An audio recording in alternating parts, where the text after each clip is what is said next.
8-Bit Armies is a game that really wants to be Command and Conquer, and uses a simple aesthetic so they can put lots of units on the battlefield at once. That's all of the good things there are to say about this game. The campaign has a lot of missions. They have bonus objectives.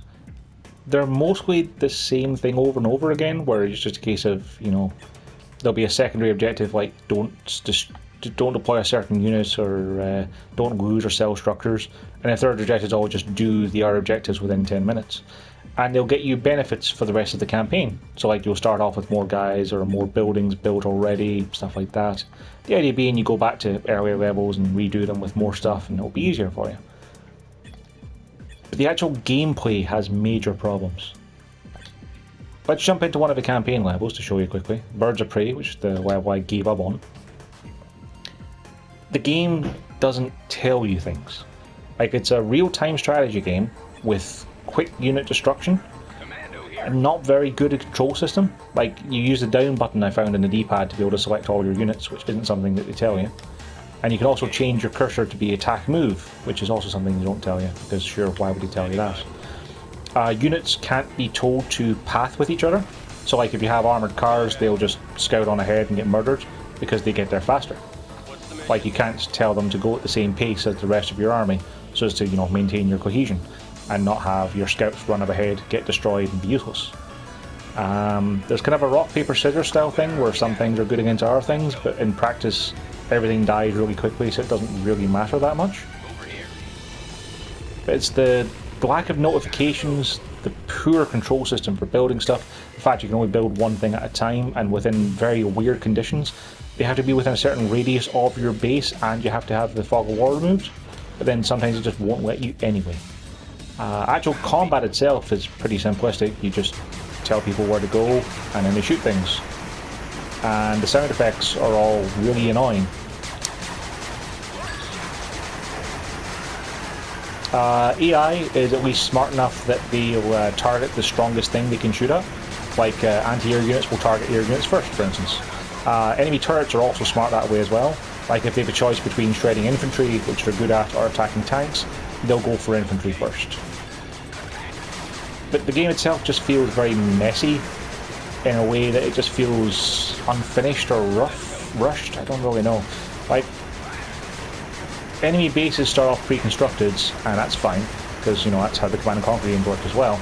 But generally speaking, the Command & Conquer game didn't give you strict time limits without which you can't really complete the campaign, because the missions get significantly harder as you go on, and without having those added benefits, then you can't really get very far with them to get more stars to be able to get further benefits. It's just, I wanted this game to be so much more than what it is, and it's just not very fun. Like, the AI is smart enough that the enemy commander will run over your guys with tanks. Your tanks won't run over infantry unless you specifically path them over them. There's crates to find, which generally have units inside them, which is great. Yeah, it's just a lack of notifications. Like, right now, my base is under attack. I can see that because I can see there's red units in my base on the radar on the top right hand side of the screen.